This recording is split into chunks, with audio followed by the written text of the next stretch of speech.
So today what we're going to do is we're going to study solving exponential equations, but what you really need to realize is that this involves a thing called change of base, which we've taken a look at before.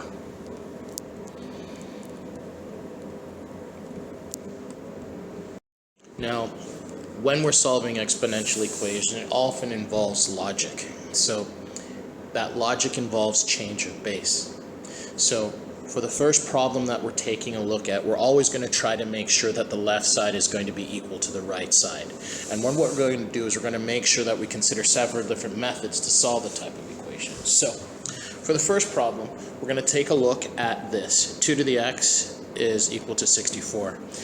The easiest way to solve this is to actually make the left side equaling the right side by making sure that the base of the number that's on the right side of the equation is also base 2.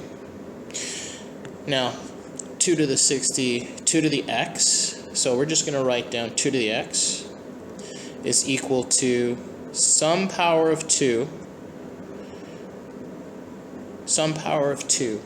and that some power of 2 is going to be 2 to the 6. Now, that only works because 2 to the 6 is equal to 64. So that means because of that, what we can do is we notice because these two are the same, we're going to use the logic that, well, if 2 is equal to 2, then x has to be equal to 6. So in essence, what we have just done is we have dropped the base. X is equal to 6, and there is our answer. So in essence, what we do is we say we drop the base when all the exponents are the same. All the bases are the same.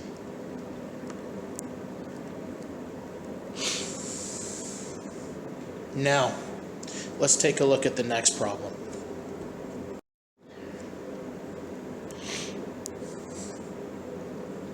Nine to the 2x is 243. So I know right away that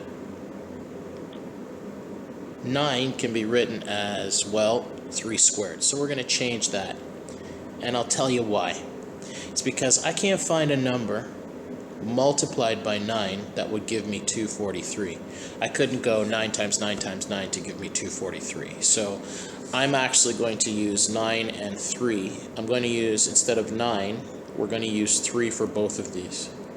So let's begin. We're going to replace 9 with 2 squared.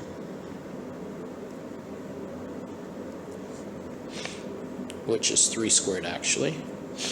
Now, the other side is basically 3 to the power of 3 to the 5.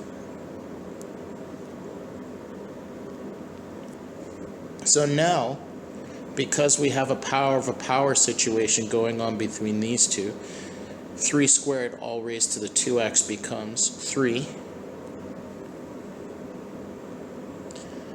to the 4x, because 2 times 2 is 4, and we have 4x. And then we have 3 to the 5, and now we use the change of base as well. So we have the same base, so now we just drop the base. So we get 4x is equal to 5, which means when we solve for x, x is equal to 5 over 4. Now, we can go through this the long way. 4x is equal to 5. Divide both sides by 4, and you get x is equal to 5 over 4. Because of the cancellation of the 1 and of the 4's into 1's. Looking at the next problem, part C, we notice that the only thing that both 8 and 32 could be used as a base would be the power of 2. So now, this part ends up being some power of 2 raised to the 4x equals, well, 32 is just 2 to the power of 5. So now we just have to figure out what number. So 2 cubed is equal to 8. So now we have 2 to the 12x by use of the power of a power rule is equal to 2 to the 5. And now we drop our base to get 5 is equal to 12x. Solving for x, we'll get 5 over 12, and we leave that as our fraction. For 625 and 125, the only base that works for both of those is the power of 5. So 125 is just 5 cubed. Now 625 is 5 to the power of 4, and then we are raised to the x plus 1.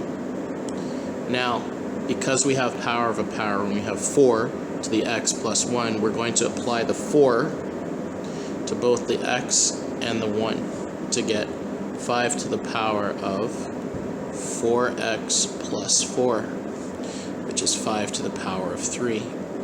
And we drop our base again, so we get 4x plus 4 is equal to 3. Now, we're going to subtract 4 from both sides because we want the x value isolated.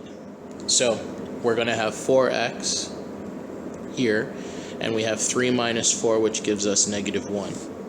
So we have 4x is negative 1, and just like before, I'm not going to show you the final answer. It's just going to be negative 1 over 4 in the end. So that's what x is.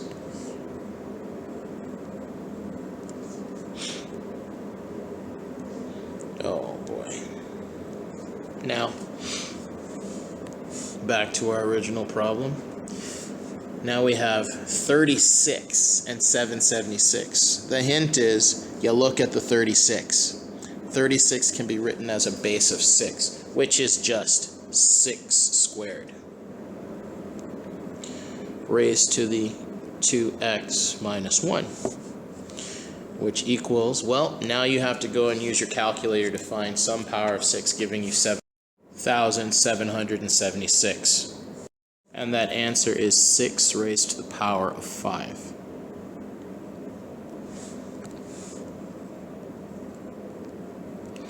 So now we have our power of a power, which we will use on this portion of our equation. And we get 6 to the 4x minus 2 equals 6 to the 5. And now that we have our bases identical, we drop our base to get 4x minus 2 is equal to 5. Now, a lot of you guys, just going back one step, when we go power of a power, we always apply the power to everything that is either inside or outside the exponent bracket. Try to remember that, or else your numbers won't come out right. Now, we're going to isolate. Next, we're going to isolate the 4x. Now, in order to remove the minus 2 on this side, we have to add plus 2 on both sides of our equation. So that means we now have 4x is equal to 7. Our final answer is x is equal to 7 over 4.